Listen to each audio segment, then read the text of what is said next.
മണിച്ചിത്രത്താഴിന്റെ ഒരു story decode ചെയ്യുമ്പോൾ നമ്മൾ സ്റ്റാർട്ട് ചെയ്യേണ്ടത് ഗംഗയിൽ നിന്നാണ്. കാരണം ഗംഗ മാടമ്പള്ളിയിൽ കാല് കുത്തുന്നതിന് മുമ്പ് വരെയുള്ള ഗംഗയുടെ ജീവിതം അനാലിസിസ് ചെയ്താൽ മാത്രമേ നമുക്ക് മണിച്ചിത്രത്താഴ് വ്യക്തമായിട്ട് ഡീകോഡ് ചെയ്ത് മനസ്സിലാക്കാൻ സാധിക്കത്തുള്ളൂ. മാടമ്പള്ളിയിൽ എത്തുന്നതിന് മുമ്പുള്ള ഗംഗ, കുഞ്ഞു ഗംഗ യഥാർത്ഥത്തിൽ അച്ഛനും അമ്മയും ഉപേക്ഷിച്ചു പോയി എന്ന രീതിയിലൊരു അവസ്ഥയിൽ തന്നെയാണ് മുത്തശ്ശിയോടൊപ്പം ജീവിച്ചു തുടങ്ങേണ്ടി വരുന്നത്. ആ ഒരു സമയത്തിലെ ഒറ്റപ്പെടലും ഡിപ്രഷനും ഒക്കെ ആവാം കുഞ്ഞു ഗംഗയുടെ മനസ്സിൽ ഡ്യുവൽ പേഴ്സണാലിറ്റി ഡിസോർഡറിന് സഹായകമാകുന്ന ഒരു സാഹചര്യം ഒരുക്കി വെച്ചത്. അപ്പൊ ഈ ഒറ്റപ്പെടലുകളും ഡിപ്രഷനും ഒക്കെ ഗംഗ തരണം ചെയ്തത് മുത്തശ്ശിയുടെ സാമീപ്യം, മുത്തശ്ശി പറഞ്ഞു കൊടുക്കുന്ന പഴങ്കഥകൾ, കാവ്, അമ്പലം, സ്കൂള്, കൂട്ടുകാർ, അങ്ങനെയുള്ള കാര്യങ്ങളാണ് ഗംഗയ്ക്ക് കൂട്ടായത്. സാഹചര്യങ്ങളുമായിട്ട് പൊരുത്തപ്പെട്ട് ഗംഗ വളരുന്നു, വലുതാകുന്നു. ഒറ്റപ്പെടലുകളിൽ കൂട്ടായിട്ട് എല്ലാം ഗംഗയ്ക്ക് വളരെ പ്രിയപ്പെട്ടതായി മാറും. അപ്പോഴാണ് അറിയുന്നത് അച്ഛനും അമ്മയും ഗംഗയെ ഹയർ സ്റ്റഡീസിന് വേണ്ടി കൊണ്ടുപോകാൻ വേണ്ടി വരികയാണ്. ഗംഗയുടെ മാനസിക നില തകരും. കാരണം ഗംഗയ്ക്ക് ഏറ്റവും പ്രിയപ്പെട്ട ഇവയെല്ലാം ഉപേക്ഷിച്ച് ഗംഗയ്ക്ക് പോവേണ്ടി വരുന്നു. പോവാതിരിക്കണമെങ്കിൽ ഒരേ ഒരു സാധ്യതയുള്ളൂ, ഗംഗയുടെ പഠനം തടസ്സപ്പെടണം. അതായത് പരീക്ഷയ്ക്ക് ഗംഗ തോക്കണം. അത് ഗംഗയ്ക്ക് കഴിയില്ല. കാരണം ഗംഗ ഏറ്റവും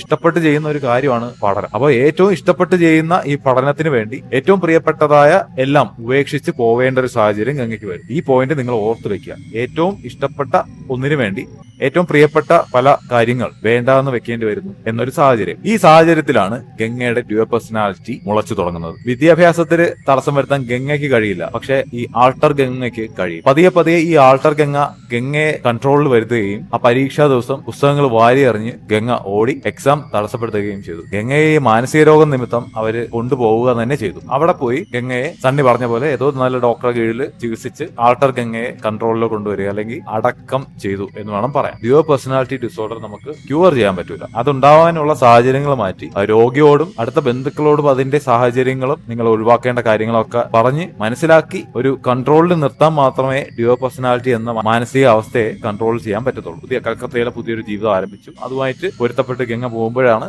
നകുലനെ പരിചയപ്പെടുന്നത്. നകുലനുമായി വിവാഹം കഴിക്കുന്നു. നകുലൻ എന്ന് പറയുമ്പോൾ വളരെ നല്ല ഒരു വ്യക്തിയാണ്, വളരെ ഇന്നസെന്റ് ആയിട്ടുള്ള ഒരു വ്യക്തിയാണ്. ഗംഗയെ സ്നേഹിക്കുന്ന, ഗംഗയെ അതുപോലെ സ്നേഹിക്കുന്ന ഒരു വ്യക്തിയാണ്. പക്ഷേ ഗംഗയ്ക്ക് ഒരു സ്ത്രീക്ക് ലൈംഗികപരമായിട്ടുള്ള സംതൃപ്തി കൊടുക്കാൻ നകുലൻ പരാജയപ്പെട്ടു. ഒരു കുഞ്ഞ് എന്ന ആഗ്രഹം ഗംഗയ്ക്ക് നിരാശയാണ് സമ്മാനിച്ചത്. ഈ ലൈംഗിക സംതൃപ്തി എന്നത് ഒഴിച്ച് നകുലൻ ഏറ്റവും നല്ല ഭർത്താവാണ്. ഏതൊരു പെൺകുട്ടിയും ആഗ്രഹിക്കുന്ന പോലെ ഒരു ഭർത്താവാണ് നകുലൻ. അതുകൊണ്ട് തന്നെ ഗംഗയ്ക്ക് വളരെ ഇഷ്ടമാണ് നകുലനെ ഉപേക്ഷിക്കാനും കഴിയില്ല. കുട്ടിക്കാലത്തുണ്ടായ അതേ അവസ്ഥ. ഇഷ്ടമായത് ഒന്നിനെ കൊണ്ട് ഗംഗയ്ക്ക് ആവശ്യമായ ധാരാളം കാര്യങ്ങൾ ഗംഗ സാക്രിഫൈസ് ചെയ്യേണ്ട വരുന്ന ഒരാൾ. ഗംഗ വീണ്ടും ഡിപ്രസ്ഡ് ആകുന്നു, ഫ്രസ്ട്രേറ്റഡ് ആകുന്നു. ഈ ഫ്രസ്ട്രേഷൻസ് ഒക്കെ ഗംഗ ഇത്തവണ ഒഴിവാക്കിയത് വായനയിൽ കൂടിയാണ്. നകുലനിൽ നിന്ന് കിട്ടേണ്ട സാന്ത്വനം ഗംഗയ്ക്ക് കിട്ടിയത് പുസ്തകങ്ങളിൽ കൂടിയാണ്. അതിൽ ഏറ്റവും പ്രിയപ്പെട്ടത് മഹാദേവൻ എഴുതിയ പുസ്തകങ്ങൾ കൂടിയാണ്. അതുവഴി മഹാദേവനോടൊരു ഇൻഫാക്ച്വേഷൻ ഗംഗയ്ക്ക് ഉടലെടുക്കുന്നു. ഗംഗ അറിയാതെ തന്നെ തന്റെ മനസ്സിന്റെ ഉള്ളിൽ മഹാദേവനെ ഒരു സ്വപ്നത്തിലെ നായകൻ എന്ന രീതിയിലൊക്കെ ഗംഗ സങ്കല്പിച്ചു തുടങ്ങുന്നു. ഈ മഹാദേവന്റെ കാവൂട്ട് എന്ന പുസ്തകത്തെ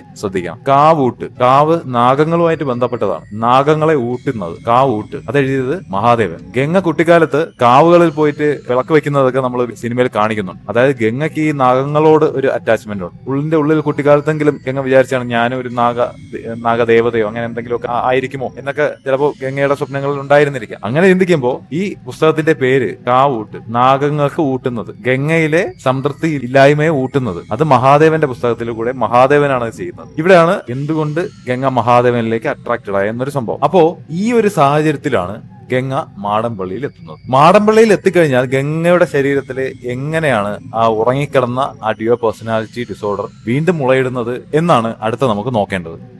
ഈ മാടമ്പള്ളിയിലേക്ക് എത്തുന്ന ഗംഗ സത്യത്തിൽ ഒരു ചെറിയ പ്രതീക്ഷയിലായിരിക്കണം. കൽക്കട്ടയിലെ തിരക്കുകളും ബഹളവും കൊണ്ടായിരിക്കാം സണ്ണിക്ക് സെക്ഷൽ താല്പര്യങ്ങൾ കുറഞ്ഞിരിക്കുന്നതെന്ന് ഗംഗ കരുതിയിരുന്നു. ഇവിടുത്തെ ഗ്രാമാന്തരീക്ഷവും സമാധാനം നിറഞ്ഞ ജീവിതവും അതിൽ മാറ്റം വരുത്തിയാലോ എന്നൊരു പ്രതീക്ഷയിൽ കൂടിയാണ് ഗംഗ മാടമ്പള്ളിയിൽ എത്തുന്നത്. വരുവാനില്ലാരുമി ആ ഒരു സോങ്ങിന്റെ ഒരു ചെറിയ പോർഷൻ അവിടെ കാണിക്കുന്നുണ്ട്. ആ ഒരു പോർഷൻ നിങ്ങൾ ശ്രദ്ധിക്കുകയാണെങ്കിൽ നിങ്ങൾക്ക് മനസ്സിലാവും. ആ ഒരു വിൻഡോയിൽ ഒരു അസ്തമയ സൂര്യന്റെ ഒരു റിഫ്ലക്ഷൻ കാണിച്ചിട്ടാണ് ആ ഒരു ഷോട്ടിലോട്ട് ഗംഗ പാട്ടും പാടി കയറി വരുന്നത്. ഇതിന്റെ അർത്ഥം എന്ന് വെച്ചാൽ ഈ പ്രതീക്ഷ കൂടി അസ്തമിക്കാൻ പോകുന്നു എന്നൊരു പ്രതീകാത്മകമായിട്ടുള്ള ഒരു ഷോട്ടായിരുന്നു അത്. കഴിഞ്ഞിട്ട് അടുത്തത് ഇവരുടെ ബെഡ്റൂം സീനാണ്. ഈ ബെഡ്റൂം സീനിൽ ഗംഗയുടെ മുഖം ഒന്ന് സൂം ചെയ്ത് നോക്കുകയാണെങ്കിൽ വളരെ സെക്ഷൽ ഡിസയറോട് കൂടി ഭർത്താവിനെ ബെഡിലോട്ട് ക്ഷണിക്കുന്ന രീതിയിലാണ് അവിടുത്തെ സംസാരങ്ങൾ വന്നിട്ടുള്ളത് എന്ന് ശ്രദ്ധിക്കാൻ പറ്റും. പക്ഷേ നകുലൻ പതിവ് പോലെ അത് അവഗണിച്ച് വിടുന്നതായിട്ടാണ് നമുക്ക് കാണാൻ പറ്റുന്നത്. ഗംഗ വീണ്ടും നിരാശയായിട്ട് ഉറങ്ങുന്നു. ആ ഉറങ്ങുമ്പോൾ ആ ക്യാമറ മൂവ്മെന്റ്, ആ നിരാശ കൊണ്ട് വീണ്ടും പഴയതുപോലെ ഭർത്താവിൽ നിന്ന് കിട്ടേണ്ട ഒരു സാന്ത്വനം ആ പുസ്തകത്തിൽ നിന്നും പുസ്തകം എഴുതിയ ആളിൽ നിന്നും സ്വപ്നത്തിലേക്ക് കൊണ്ടുവരുന്നു എന്നുള്ള ഒരു മീനിങ് ഫുൾ ആയിട്ടുള്ള ഒരു ഷോട്ടാണ് അവിടെ അവിടെ നിങ്ങൾ കാണുന്നത്. അപ്പോൾ ആ ഒരു സാഹചര്യത്തിൽ ഗംഗ തികച്ചും ഫ്രസ്ട്രേറ്റഡ് ആണ്, സെക്ഷുവലി ഡിസപ്പോയിന്റഡ് ആണ്. പക്ഷേ നകുലനോട് വളരെ സ്നേഹമാണ്. നകുലൻ ഇല്ലാതെ ഒരു ലൈഫിനെ കുറിച്ച് ആലോചിക്കാൻ പറ്റാത്ത അവസ്ഥ. പക്ഷേ അത് കാരണം മറ്റു പലതും നഷ്ടപ്പെടുന്ന ഒരു അവസ്ഥ. ഏകദേശം കുട്ടിക്കാലത്ത് എങ്ങനെയാണോ ഡ്യുവൽ പേഴ്സണാലിറ്റി ഡിസോർഡർ ഗംഗയ്ക്ക് വന്ന അതേ സാഹചര്യം തന്നെയാണ് ഇപ്പോ ഗംഗയ്ക്കുള്ളത്. ഏറ്റവും പ്രിയപ്പെട്ടതിന് വേണ്ടി മറ്റു പലതും സാക്രിഫൈസ് ചെയ്യേണ്ട അവസ്ഥ. ഏകദേശം കുട്ടിക്കാലത്ത് ഗംഗയുടെ മാനസിക നില തകർന്ന അതേ ഒരു മാനസികാവസ്ഥയിലാണ് ഇപ്പോ ഗംഗ ഉള്ളത്. ഒരു ചെറിയ സ്പാർക്ക് മതി, അത് പണ്ടെന്നോ അടങ്ങിയ ആ ഡ്യുവൽ പേഴ്സണാലിറ്റി ഡിസോർഡർ വീണ്ടും വളർന്നു തുടങ്ങാൻ. ആ സ്പാർക്ക് കൊടുക്കാൻ അല്ലി വന്ന് മഹാദേവനുമായിട്ടുള്ള വിവാഹം നിശ്ചയിച്ചിരിക്കുന്നതാണ്. ഉടൻ അത് നടക്കും എന്നുള്ള കാര്യം ഗംഗയോട് പറയുന്നു. അതോടെ ഗംഗയുടെ മനോരോഗത്തിന്റെ മുള പൊട്ടുന്നു എന്ന് തന്നെ പറയാം. കാരണം ഭർത്താവിന്റെ ഒരു സാന്ത്വനം കിട്ടാതിരിക്കുന്നതിലെ സമാധാനം നേടുന്നത് ഈ മഹാദേവന്റെ പുസ്തകങ്ങൾ കൂടിയാണ്. ആ മഹാദേവൻ ഇതാ തന്റെ കുടുംബത്തിൽ തന്നെ മറ്റൊരു പെൺകുട്ടിക്ക് സ്വന്തമായിട്ട് കിട്ടാൻ പോകുന്നു. ഇത് ഗംഗയുടെ മാനസികാവസ്ഥയെ അടുത്ത തലത്തിലേക്ക്, അതായത് ഡ്യുവൽ പേഴ്സണാലിറ്റി ഡിസോർഡർ എന്ന മാനസികാവസ്ഥയെ മുള പൊട്ടിക്കാനുള്ള പ്രധാന കാരണമായിട്ട് മാറി. ഈ ഒരു പോയിന്റിൽ ഗംഗ ഒരു ആൾട്ടർ ഗംഗയായിട്ട് മാറിക്കൊണ്ടിരിക്കുകയാണ്. അതായത് നോർമൽ ഗംഗയെ മെയിൻ ഗംഗയെന്നും ഡ്യുവൽ പേഴ്സണാലിറ്റി ഡിസോർഡർ മൂലം വരുന്ന മറ്റൊരു ഗംഗയെ ആൾട്ടർ ഗംഗ എന്നും പറയാം. ഇനിയുള്ള ഗംഗയിലെ ഈ ആൾട്ടർ ഗംഗ പടിപടിയായിട്ട് സ്ട്രോങ് ആയിക്കൊണ്ടിരിക്കും. ഈ അല്ലിയെ കൊണ്ട് മഹാദേവനെ കാണാൻ പറ്റുന്ന രീതിയിൽ വിൻഡോ ഉള്ള റൂം കണ്ടുപിടിപ്പിക്കുന്നു. ഇതിനിടയിലാണ് നമ്മുടെ തമ്പി വന്ന് ഗംഗയോട് ദുർഗാഷ്ടമി നാളിൽ ഈ മാടമ്പള്ളിയിൽ നടക്കുന്ന ഈ ചടങ്ങിനെ കുറിച്ച് പറയുന്നത്. മുകളില് തെക്കിനിയിലുള്ള ദുർമരണപ്പെട്ട ആത്മാക്കളെ വീണ്ടും മന്ത്രത്തകട് കൊണ്ട് ഈ ആത്മാക്കളെ ബന്ധിച്ചിരിക്കുന്ന റൂമുകൾ ബന്ധിക്കുന്ന ഒരു ചടങ്ങ് എല്ലാ വർഷവും ദുർഗാഷ്ടമി നടക്കും എന്നൊരു കാര്യം ഗംഗയോട് തമ്പി പറയുന്നത്. ഇത് കേട്ട ഈ ആൾട്ടർ ഗംഗ ഒരു സാധ്യതയാണ് അവിടെ നേടിയത്. ഗംഗ നാഗവല്ലിയെ കുറിച്ചുള്ള ബേസ് കഥകളെല്ലാം നകുലന്റെ അമ്മയിൽ നിന്ന് കേട്ടിട്ടുണ്ട്. ആൾട്ടർ ഗംഗ ചിന്തിക്കുന്നത് ഇപ്പൊ നാഗവല്ലിക്ക് അതുവരെ പുറത്തിറങ്ങിയാൽ പല കാര്യങ്ങളും ഇവിടെ ചെയ്യാം, പലരെയും ഉപദ്രവിക്കാം, അതൊക്കെ നാഗവല്ലിയുടെ തലവരെയും ചെയ്യും. ആ കർമ്മത്തോടെ നാഗവല്ലി വീണ്ടും ബന്ധനസ്ഥയായി എന്ന ധാരണയിൽ എല്ലാവരും അത് കഴിയുമ്പോൾ ഈ പ്രശ്നങ്ങളൊക്കെ വിടുകയും ചെയ്യും. അപ്പൊ ഞാൻ നാഗവല്ലി ആയിരുന്നെങ്കിൽ എന്റെ പ്രശ്നങ്ങൾക്ക് കാരണമാകുന്ന അവരെയൊക്കെ ഇല്ലാതാക്കാം. ഈ ഞാൻ നാഗവല്ലി ആയിരുന്നെങ്കിൽ എന്ന് ചിന്തിക്കുന്നതിന്റെ പ്രധാന കാരണം ഗംഗയ്ക്ക് നാഗങ്ങളുമായിട്ടൊരു അറ്റാച്ച്മെന്റ് ഉണ്ട്. അത് കുട്ടിക്കാലത്ത് ഈ കാവുകളിൽ വിളക്ക് വയ്ക്കുന്നതും കാവൂട്ട് എന്ന പുസ്തകത്തോട് വലിയ അറ്റാച്ച്മെന്റ് തോന്നുന്നതിന്റെയും കാര്യം ഈ നാഗങ്ങളോട് ഗംഗയ്ക്കുള്ള അറ്റാച്ച്മെന്റ് ആണ്. ഇതിന് പ്രൂഫ് എന്ന രീതിയിലാണ് ക്ലൈമാക്സിൽ ഈ മഹാദേവൻ ഈ നാഗവല്ലി ആനയിച്ചുകൊണ്ട് പോകുമ്പോഴത്തേക്ക് ഗംഗ നടക്കുന്നത് ഇത് വിടർത്തിയ പാമ്പിനെ പോലെയാണ്. ഇതൊക്കെ വെച്ചിട്ടാണ് ഞാൻ ഈ ഒരു സംഭവം പറയുന്നത്. അതായത് ഗംഗ വിചാരിച്ചിട്ടുണ്ടാവും ഞാൻ നാഗവല്ലി ആയിരുന്നെങ്കിൽ എനിക്ക് അങ്ങനെയൊക്കെ ചെയ്യാം. ആ ഒരു കർമ്മത്തോടു കൂടി അതെല്ലാം നാഗവല്ലി അടങ്ങിയതോടുകൂടി ആ പ്രശ്നങ്ങളും കഴിഞ്ഞു എന്നെല്ലാവരും വിശ്വസിക്കും. കൂടുതൽ ചികഞ്ഞ് പോവില്ല എന്നുള്ള കാര്യങ്ങളൊക്കെ ആ സമയം ഗംഗ ചിന്തിച്ചിരുന്നു. അതിന്റെ കാരണത്താൽ ഈ രോഗം അടുത്ത പടി കയറുകയും മെയിൻ ഗംഗയുടെ ഉള്ളിലേക്ക് പൂർണ്ണമായിട്ട് ഈ ആൾട്ടർ ഗംഗ വ്യാപൃതമാവുകയും ചെയ്തു. അത് കാണിക്കുന്ന ഒരു പെർഫെക്റ്റ് ട്രാൻസിഷൻ ഷോട്ട് ഈ സിനിമയിലുണ്ട്. അതായത് ഗംഗ ഈ തമ്പിയിൽ നിന്ന് ഇതൊക്കെ കേട്ട് പുറകോട്ട് ഇങ്ങനെ ചാഞ്ഞു വരുന്നതും അടുത്ത സീനിൽ ബാസുരയുടെ മുന്നിലിരിക്കുന്ന ഗംഗ തൂണിൽ ചാരുന്ന സീനുമാണ്. അതായത് നോക്കുമ്പോൾ ആ ട്രാൻസിഷൻ പോയേക്കുന്ന പുറകോട്ട് ചാരുന്ന ആൾട്ടർ ഗംഗ മെയിൻ ഗംഗയുടെ ഉള്ളിലേക്ക് ഇരുന്നു. അതായത് പൂർണ്ണമായിട്ടങ്ങ് പടർന്നു എന്ന തരത്തിലാണ് ആ ട്രാൻസിഷൻ ഷോട്ട് പോയിരിക്കുന്നത്. പിന്നെ ഈ നാഗവല്ലിയുടെ കൂടുതൽ കഥകൾ, നാഗവല്ലിയുടെയും ഈ കാരണവരുടെയും കൂടുതൽ കഥകൾ ബാസുരയിൽ നിന്ന് ഗംഗ കേൾക്കുകയാണ്. അതുവഴി ഈ ആൾട്ടർ ഗംഗ മറ്റൊരു സാമ്യത അവിടെ കാണുന്നുണ്ട്. അതായത് വയസ്സനായിട്ടുള്ള കാരണവരാണുള്ളത്. പ്രായാധിക്യം കൊണ്ട് ലൈംഗികപരമായിട്ടുള്ള കാര്യങ്ങളിൽ ചില തളർച്ചകൾ ഉണ്ടായേക്കാം. ആ ഒരു കാര്യം ഈ ആൾട്ടർ ഗംഗയ്ക്ക് നകുലനുമായിട്ട് റിലേറ്റഡ് ആയി. അതുകൊണ്ട് തന്നെ ഞാൻ നാഗവല്ലിയാവുമ്പോൾ നകുലനായിരിക്കുമല്ലോ കാരണവൻ എന്ന രീതിയിലേക്ക് ഗംഗ ചിന്തിച്ചു കാണണം. ഇത് കഴിഞ്ഞ് പടിപടിയായിട്ട് ഗംഗ പോലും അറിയാതെ ഓരോ കാര്യങ്ങൾ ഇങ്ങനെ ചെയ്തുകൊണ്ടിരിക്കുകയാണ്. അല്ലിയെ കൊണ്ട് തന്നെ റൂം തുറക്കാനുള്ള ചാവി ഉണ്ടാക്കി അതിന് പെർമിഷൻ നകുലനെ കൊണ്ട് നേടിയെടുത്തു. റൂമിൽ പോയി നാഗവല്ലിയെ കണ്ട് അവിടെ ആ റൂമിൽ നിന്ന് മഹാദേവനെ നേരിൽ കാണുന്ന ആ ഒരു നിമിഷം ഈ ആൾട്ടർ ഗംഗ പൂർണ്ണമായിട്ട് വിശ്വസിച്ചു തുടങ്ങി. ഞാനാണ് നാഗവല്ലി, നകുലനാണ് കാരണവർ, എനിക്ക് കാരണവരെയാണ് കൊല്ലേണ്ടത്, എന്റെ പ്രശ്നം കാരണവരാണ്. ഈ ഒരു മെന്റൽ സ്റ്റേറ്റിലേക്ക് ഗംഗ വന്നു. ഇതിനിടയിൽ തന്നെ റിയൽ ഗംഗയുമായിട്ട് ഈ ആൾട്ടർ ഗംഗയ്ക്ക് ഒരു കോൺഫ്ലിക്റ്റും ഈ സിനിമയിൽ കാണാൻ പറ്റും. അതായത് ഗംഗയ്ക്ക് മനസ്സിലാവുന്നുണ്ട് എന്റെ കൺട്രോളിലല്ലാതെ എന്റെ മനസ്സിൽ മഹാദേവനോട് അതിയായിട്ടുള്ള ആഗ്രഹം ഉടലെടുക്കുന്നുണ്ട്. പക്ഷെ അത് തെറ്റാണെന്ന് ഗംഗയ്ക്ക് അറിയാം. കാരണം അല്ലിയുടേതാണ് മഹാദേവൻ. ഈ ഒരു തോട്ട് നമ്മൾ റിയൽ ഗംഗയ്ക്കുണ്ട്. പക്ഷെ ആൾട്ടർ ഗംഗ ഇങ്ങനെ ട്രിഗർ ചെയ്തുകൊണ്ടിരിക്കുകയാണ് മഹാദേവൻ മഹാദേവൻ മഹാദേവൻ എന്ന രീതിയിൽ. അപ്പോ സ്വയം ഉറപ്പിക്കാൻ എന്ന രീതിയിലാണ് ഗംഗ പുസ്തകത്തിന്റെ പുറകെ അല്ലിയുടെ സ്വന്തം എന്ന് എഴുതുന്നത്. ആ എഴുത്തിനിടയിൽ പോലും ഈ ആൾട്ടർ ഗംഗ വന്ന് അത് തെറ്റിക്കാൻ ശ്രമിക്കുന്നുണ്ട്. അവിടെ മറ്റെന്തോ എഴുതുന്ന പോലെ അല്ലെങ്കിൽ അത് തെറ്റിക്കുന്ന പോലെ എന്തൊക്കെ കാണിക്കുന്നുണ്ട്. ഈ പറഞ്ഞ രംഗങ്ങളൊക്കെ കാണിക്കുമ്പോൾ നിങ്ങൾ ശ്രദ്ധിക്കുകയാണെങ്കിൽ ഒരു വരുവാനില്ലാരും ആ ഗാനത്തിന്റെ ഒരു പ്രതീക്ഷയുടെ അല്ലെങ്കിൽ ഒരു ഹാപ്പി വേർഷൻ ആണ് കേട്ടോണ്ടിരിക്കുന്നത്. മഹാദേവനെ കാണുമ്പോൾ അല്ലെങ്കിൽ ആ ഒരു പ്രതീക്ഷ വരുമ്പോഴത്തേക്ക് വീണ്ടും ഗംഗയിലെ ആഗ്രഹങ്ങൾ ഉണരുന്നു, പ്രതീക്ഷ ഉണരുന്നു. ആ ഒരു രീതിയിലാണ് ആ പാട്ടിന്റെ ഒരു ഹാപ്പി മോഡലുള്ള അല്ലെങ്കിൽ ഒരു പ്രതീക്ഷയുടെ മോഡലുള്ള ഒരു അവതരണവും ബാക്ക്ഗ്രൗണ്ടിൽ കാണാൻ പറ്റും. അതിനുശേഷം ഗംഗയിൽ എപ്പോഴും തുല്യ രീതിയിൽ ഈ ആൾട്ടർ ഗംഗയും ഉണ്ടാവും. ഏത് നിമിഷം വേണമോ ചേഞ്ച് ചെയ്യും എന്ന രീതിയിൽ. അവസരം കിട്ടുമ്പോഴൊക്കെ ഗംഗ മുകളിലെ റൂമിൽ പോവും, അവിടെ ഇരുന്ന് മഹാദേവനെ നോക്കും. രാത്രികാലങ്ങളിൽ അവിടെ മഹാദേവനെ നോക്കിയിരുന്ന് പാട്ട് പാടും. ദിവസങ്ങൾ കഴിയുന്തോറും ഇതിന്റെ കാഠിന്യം കൂടി വന്നു. ആരും അറിയാതെ പുറകുവശം വഴി ഈ മഹാദേവന്റെ വീട്ടിൽ പോയി മഹാദേവനെ കാണുന്നു, കണ്ട് തിരിച്ചു വരുന്നു. ഇങ്ങനെ തിരിച്ചു വരുന്ന ഒരു ദിവസമാണ് അടുക്കള ഭാഗത്ത് മുടിയഴിച്ചിട്ട ഒരു പെണ്ണിനെ കണ്ടു എന്നുള്ള രീതിയിൽ ഈ വേലക്കാരി പേടിക്കുന്നത്. ഗംഗ ഓടുന്നു, നകുലന്റെ അടുത്ത് പോയി കിടക്കുന്നു. ആ കിടക്കുന്ന പൊസിഷൻ നിങ്ങൾ നോക്കുമ്പോൾ അറിയാം, ഓടി വന്ന് കിടന്നത് പോലെ. കണ്ണടയ്ക്കുന്നു, ഉടൻ തന്നെ കൊട്ടു വെക്കുന്നു, കണ്ണ് പെട്ടെന്ന് തുറക്കുന്നു. മനസ്സിൽ ടെൻഷനാണ്. ആ വേലക്കാരി ശരിക്കും എന്നെ കണ്ടിട്ടുണ്ടാവുമോ? ആ ടെൻഷനോട് കൂടിയാണ് ഈ നകുലനെ വിളിച്ചുണർത്തി അടുക്കളയിലേക്ക് പോകുന്നത്. പോകുന്ന വഴിയിൽ കയ്യിലെന്തോ കരുതുന്നു. കാരണം അവിടെ എല്ലാവരുടെയും മുന്നിൽ താൻ നിൽക്കുമ്പോൾ തന്നെ ഒരു സൂപ്പർ നാച്ചുറൽ ആയിട്ടുള്ള എന്തെങ്കിലും കണ്ടാൽ ആൾക്കാർ എന്നെ സംശയിക്കില്ല, വേറെ എന്തോ അവിടെ ഉണ്ട് എന്ന് വിശ്വസിക്കും. ഗംഗ അത് ആ പ്ലാൻ ചെയ്ത പോലെ തന്നെ ആരും കാണാതെ ആ സൈഡിൽ ഒതുങ്ങി നിന്ന് കല്ലെറിഞ്ഞ് പൊട്ടിക്കുന്നു. എല്ലാരും ഞെട്ടുന്നു. നകുലനൊഴിച്ച് ബാക്കി എല്ലാരും വിശ്വസിക്കുന്നുണ്ട് അവിടെ എന്തോ സൂപ്പർ നാച്ചുറൽ ആയിട്ടുള്ള എലമെന്റ് ഉണ്ട്. പക്ഷെ ഇവിടെ ആൾട്ടർ ഗംഗയ്ക്ക് ഒരു ബോണസ് പോയിന്റ് കിട്ടും. എന്താണെന്ന് വെച്ചാൽ നകുലൻ ഈ പ്രശ്നങ്ങളൊക്കെ ശ്രീദേവിയാണ് സംശയിക്കുന്നത്. കറങ്ങി തിരിഞ്ഞ് ശ്രീദേവിയുടെ തലയിൽ നകുലൻ എല്ലാ സംശയങ്ങളും കൊണ്ടിട്ടു. ഇത് ഗംഗയ്ക്ക് ഒരു ബോണസ് പോയിന്റ് ആണ്. കാരണം നാഗവല്ലി എന്ന് കരുതി ചെയ്യുന്ന കാര്യങ്ങളൊക്കെ ഈ ശ്രീദേവിയുടെ തലയിൽ കൊണ്ടിടാം. ഗംഗ സേഫ് ആണ്. പിന്നെ അങ്ങോട്ട് നിങ്ങൾ ശ്രദ്ധിച്ചാൽ ഗംഗ ചെയ്യുന്നതെല്ലാം ശ്രീദേവിയുടെ തലയിൽ കൊണ്ടിടാൻ ഉള്ള രീതിയിലാണ് നെക്സ്റ്റ് പ്ലാൻസ് എല്ലാം. ഈ സണ്ണിയുടെ വരവാണ് ഈ ആൾട്ടർ ഗംഗയുടെ ആ ഒരു ഫ്ലോ തടസ്സപ്പെടുത്തിയത്. കാരണം സണ്ണിക്ക് ഗംഗയെ അറിയാം. അപ്പോൾ ആൾട്ടർ ഗംഗയ്ക്ക് വന്ന ഡിഫറൻസ് സണ്ണിക്ക് പെട്ടെന്ന് അറിയാൻ പറ്റും. കാരണം സണ്ണി ഒരു സൈക്കാട്രിസ്റ്റ് കൂടിയാണ്. അപ്പോ ഗംഗയാണ് പ്രശ്നങ്ങൾ ഉണ്ടാക്കുന്നത് എന്ന കാര്യം സണ്ണി പെട്ടെന്ന് തിരിച്ചറിയുമെന്ന് ആൾട്ടർ ഗംഗയ്ക്ക് അറിയാം. അതുകൊണ്ട് തന്നെ സണ്ണി വരുന്ന ആ സമയത്ത് തന്നെ സണ്ണിയുടെ മനസ്സിൽ ഇവിടെ ഒരു സൂപ്പർ നാച്ചുറൽ ആയിട്ടുള്ള ഒരു എനർജി ഉണ്ട് എന്നൊരു തോന്നൽ ഇട്ടു കൊടുക്കാൻ വേണ്ടിയിട്ടാണ് ആ ബാഗ് കത്തിക്കുന്നത്. സണ്ണി അങ്ങനെ ഒരു സൂപ്പർ നാച്ചുറൽ ആയിട്ടുള്ള സംഭവം വിശ്വസിക്കോ എന്ന് ചോദിച്ചാൽ സണ്ണി ഒരു സ്പിരിച്വൽ പേഴ്സൺ ആണ്. അതായത് ശബരിമലയിൽ പോയിട്ട് ആ പ്രസാദം കൊണ്ട് വന്നിരിക്കുന്ന ഒരു പേഴ്സൺ ആണ്. അപ്പൊ എന്തായാലും ആ ഒരു രീതിയിൽ വിശ്വസിക്കാൻ സാധ്യത കൂടുതലാണ്. ഈ ബാഗ് കത്തിക്കുന്നത്. ഗംഗ കുളിക്കടവിലോട്ട് പോകുന്ന സമയത്ത് ഗംഗ നോർമലിലാണ്. അവിടെ നിൽക്കുമ്പോഴത്തേക്കാണ്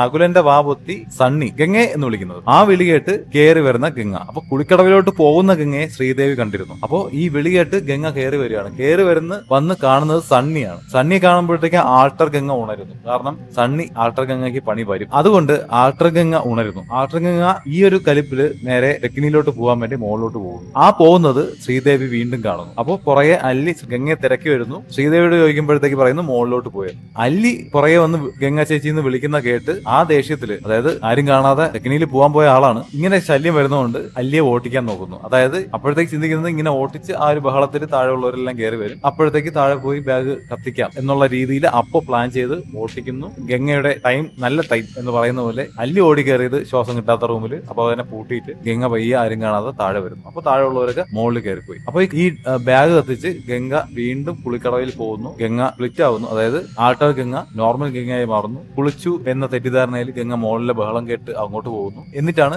ബാക്കിയുള്ള നമ്മൾ കാണുന്ന സീൻസ് ഉള്ളത്. അന്ന് രാത്രിയിലത്തെ സീനിൽ ചെലങ്കയുടെ ശബ്ദം കേട്ട് സണ്ണി ആദ്യം ഓടി പോകുന്നത് ശ്രീദേവിയുടെ റൂമിലാണ്. കാരണം ശ്രീദേവി അവിടെ ഉണ്ടോ? ചെലങ്കെട്ട് നടക്കുന്ന ശ്രീദേവി ആണെങ്കിൽ ശ്രീദേവി റൂമിൽ ഉണ്ടാവില്ലല്ലോ. അപ്പൊ നോക്കിയപ്പോ ശ്രീദേവി അവിടെ ഉണ്ട്. അപ്പൊ തന്നെ സണ്ണിക്ക് മനസ്സിലായി ശ്രീദേവി അല്ല പ്രശ്നം, മറ്റാരോ ആണ്. ഇനി ആര് എന്നൊരു സംശയത്തിൽ പിറ്റേന്ന് രാവിലെ നമ്മുടെ ഗംഗയോടൊപ്പം സണ്ണി തെക്കിനിയിൽ പോകുന്നു. അവിടെ വെച്ചാണ് സിനിമയിൽ പറയുന്ന പോലെ ഗംഗയാണ് ആ മനോരോഗി എന്ന് സണ്ണി തിരിച്ചറിയുന്നത്. ഗംഗയുടെ ഉദ്ദേശം എന്ത് എന്നറിയണമെന്ന് വിചാരിച്ചിട്ടാണ് രാത്രിയിൽ പോയി നാഗവല്ലിയോട് സംസാരിക്കുന്നത്. അപ്പോൾ നാഗവല്ലി പറയുന്നുണ്ട് കാരണവരെ ദുർഗാഷ്ടമി കൊല്ലും. ദുർഗാഷ്ടമി എന്ന ഡേറ്റ് കിട്ടുന്നത് ഈ തമ്പി പറഞ്ഞിട്ട് അതിന്റെ ഒരു ഇതിലാണ് ഈ ദുർഗാഷ്ടമി തന്നെ നാഗവല്ലി ആയിട്ടുള്ള ആൾട്ടർ ഗംഗ പിടിച്ചത്. സണ്ണിക്ക് കാര്യം മനസ്സിലായി. ദുർഗാഷ്ടമി ദിവസം ആൾട്ടർ ഗംഗ ആരെയോ കൊല്ലാൻ ഉദ്ദേശിക്കുന്നുണ്ട്. ആരെ? നകുലനെയാണെന്ന് സണ്ണി എങ്ങനെ മനസ്സിലാക്കി? അഥവാ നകുലനെ ആയിരിക്കും. ഇത് എങ്ങനെ സണ്ണി ഉറപ്പിക്കും? അതിനു വേണ്ടിയിട്ടാണ് അടുത്ത ദിവസം സണ്ണി ഒരു നാടകം കളിച്ചത്. അതാണ് ആ വിഷക്കുപ്പി നാടകം. യഥാർത്ഥത്തിൽ ആ ചായയിൽ വിഷം ഉണ്ടായിരിക്കില്ല. അവിടെ വിഷക്കുപ്പിയിട്ട് തനിയെ ക്രിയേറ്റ് ചെയ്ത ഒരു സീനാണ്. എന്തിന്? ഈ സംഭവം, അതായത് വിഷം കൊടുത്ത് നകുലനെ കൊല്ലാൻ നോക്കി, അല്ലെങ്കിൽ നകുലൻ വിഷം കുടിച്ച് എന്തെങ്കിലും പറ്റിയേനെ എന്നൊരു സീൻ അവിടെ ക്രിയേറ്റ് ചെയ്യുമ്പോൾ ഈ ആൾട്ടർ ഗംഗ എങ്ങനെ പ്രതികരിക്കുന്നു എന്നറിയാം. എന്തുകൊണ്ട് വിഷത്തിന്റെ കാര്യം എന്ന് വെച്ചാൽ കാരണവര് പണ്ട് മരിച്ചത് വിഷം കഴിച്ചിട്ടാണ്. നാഗവല്ലിക്ക് കാരണവരെ കൊല്ലാൻ കഴിഞ്ഞില്ല. അതിനു മുമ്പേ കാരണവര് വിഷം കഴിച്ച് മരിച്ചു. ഇത് അറിയാവുന്ന ആൾട്ടർ ഗംഗയുടെ മനസ്സിലെ കാരണവരായിട്ടുള്ള നകുലൻ വിഷം കഴിച്ച് മരിക്കാൻ നോക്കി, അല്ലെങ്കിൽ വിഷം വിളിച്ചെന്ന് മരിക്കാൻ സാധ്യത ഉള്ള ഒരു അവസരത്തിലേക്ക് എത്തി എന്നറിയുമ്പോഴത്തേക്ക് ഇപ്രാവശ്യവും എന്റെ കയ്യിൽ നിന്ന് മിസ്സാവുന്നോ എന്ന് തോന്നി പ്രതികരിക്കും. നിന്നെ അങ്ങനെ മിസ്സാകാൻ നമ്മെങ്കിൽ ഞാൻ നിന്നെ ഇപ്പൊ തന്നെ കൊല്ലും എന്നുള്ള രീതിയിൽ ആൾട്ടർ ഗംഗ കൊല്ലാൻ പോകുമ്പോഴത്തേക്കാണ് നകുലൻ പെട്ടെന്ന് മൈൻഡ് മാറ്റി ശ്രീദേവിയെ കൊണ്ട് റൂമിൽ അടയ്ക്കുന്നത്. ആ ഒരു പാട്ടുണ്ടല്ലോ, ആഹിരി രാഗത്തിലാണ് പാടുന്നത്. ഈ നാഗവല്ലി ആയിട്ട് ആൾട്ടർ ഗംഗ രാത്രി തെക്കിനിയിലിരുന്ന് പാടുന്നതും ആഹിരി രാഗത്തിലാണ്. അപ്പോൾ ഈ ആഹിരി രാഗം കേൾക്കുമ്പോൾ നോർമൽ ഗംഗയിൽ നിന്ന് ആൾട്ടർ ഗംഗയിലേക്ക് ഒരു സ്പ്ലിറ്റ് ഉണ്ടാവും എന്ന് സണ്ണിക്കറിയാം. അപ്പൊ ഈ സ്പ്ലിറ്റ് തിരിച്ചറിയാൻ വേണ്ടിയിട്ടാണ് ഈ ശ്രീദേവി ഗംഗാദേവിയെ റൂമിൽ അടച്ചിട്ട് ആഹിരി രാഗത്തിൽ ആ പാട്ട് പാടുന്നത്. എന്നിട്ട് ഈ ഗംഗയെ നോക്കിയിട്ട് സണ്ണി ഒരു വരി പാടുന്നുണ്ട്. അതായത് സരസ സുന്ദരി നീ അലസമായി ഉറങ്ങിയോ എന്ന്. അതായത് യഥാർത്ഥ ഗംഗ ഈ ആൾട്ടർ ഗംഗയുടെ സാന്നിധ്യത്തില് മനസ്സിന്റെ ഉള്ളില് അലസമായി ഉറങ്ങിയോ എന്ന അർത്ഥത്തിലാണ് ഗംഗയെ നോക്കി ആ ഒരു രീതിയിൽ ചോദിക്കുന്നത്. ഈ ഏകദേശം ഈ സാഹചര്യത്തിലൊക്കെ ഗംഗ കംപ്ലീറ്റ്ലി ഏകദേശം ആൾട്ടർ ഗംഗയുടെ കൺട്രോളിലാണ് ഉള്ളത്. മഹാദേവനുമായിട്ടുള്ള ആ റേപ്പ് സീൻ കഴിയുമ്പോഴത്തേക്ക് നിങ്ങൾ ശ്രദ്ധിച്ചാല് ഈ നകുലനോട് ജസ്റ്റ് രോഗത്തിനെ കുറിച്ച് മാത്രമേ സണ്ണി പറയുന്നുള്ളൂ. പക്ഷെ നകുലനെ മാറ്റി നിർത്തി മഹാദേവനെ മാത്രം പുറത്ത് നിർത്തിയിട്ടാണ് മഹാദേവനോട് രോഗം മൂർച്ഛിക്കുമ്പോ ഗംഗ നാഗവല്ലിയായിട്ടും മഹാദേവനെ രാമനാഥനായിട്ടുമാണ് ഗംഗ കാണുന്നത് എന്ന് മഹാദേവനോട് പറയുന്നത്. ഇതെന്തിനാണ് മഹാദേവനെ മാറ്റി നിർത്തി പറഞ്ഞതെന്ന് വെച്ചാല് നകുലൻ ഈ വിഷയങ്ങളൊന്നും അറിയുന്നില്ല. നകുലനോട് ഈ വിഷയങ്ങളൊക്കെ പറയുന്നത്, അതായത് യഥാർത്ഥ പ്രശ്നം എന്താണെന്ന് നകുലനോട് പറയുന്നത് ഈ ആവാഹന സീൻ കഴിഞ്ഞിട്ടുള്ള ഈ ഹിപ്നോട്ടൈസ് ആ ഒരു സീൻ ഉണ്ടല്ലോ, ആ ഒരു ടൈം ഗ്യാപ്പിലാണ് നകുലനോടും ശരിക്കുള്ള പ്രശ്നം പറയുന്നത്. ഈ ആവാഹന തറയിൽ നകുലനെ കൊണ്ട് കിടക്കുമ്പോൾ പോലും എന്തുകൊണ്ടാണ് നകുലനെ കൊണ്ട് കിടത്തുന്നത് എന്ന് നകുലനോട് പറഞ്ഞിട്ടില്ല. ജസ്റ്റ് സണ്ണിയോടുള്ള വിശ്വാസത്തിന്റെ പേരിൽ സണ്ണി പറയുന്നതൊക്കെ നകുലൻ ചെയ്തു എന്നതേ ഉള്ളൂ. നകുലനോട് ഈ അവസരത്തിൽ ഭാര്യയ്ക്ക് നകുലനിൽ സാറ്റിസ്ഫാക്ഷൻ ഇല്ലാത്തത് കൊണ്ടുണ്ടായ പ്രശ്നങ്ങളാണ് മുഖ്യ കാരണം എന്നുള്ള കാര്യം നകുലൻ അപ്പോ അറിഞ്ഞാല് വല്ലാതെ തകർന്നു പോകും എന്ന ധാരണയിലാണ് സണ്ണി നകുലനോടത് പറയാതെ അവസാനം